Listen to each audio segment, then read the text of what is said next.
Hindi lang po ang Pangulo ang may insertion sa budget. Pati po si Congressman Sandro Marcos, meron din pong pinapasok taon-taon. Noong 2023, may 9.636 billion pesos. Noong 2024, 20.174 billion pesos. At nitong 2025, 21.127 billion pesos. Lahat-lahat, ang kabuuan ay 50.938 billion pesos.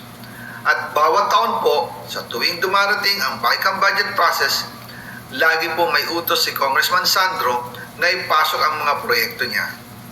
Nalaman ko na lang sa mga contractor na galit siya sa akin noong pinag-uusapan na ang 2025 GAA budget.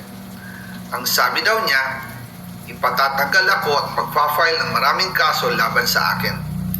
Kasi kulang ng 8 billion pesos yung insertion na gusto niyang ipasok.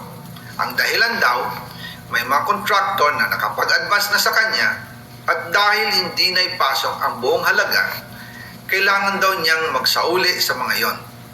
Para malinaw sa taong bayan, ilalabas ko po sa video na ito ang listahan ng mga proyekto na kasama sa mga insertions ni Congressman Sandro. Wow, Sandro Marcos, taon-taon meron palang bilyones insertion sa budget.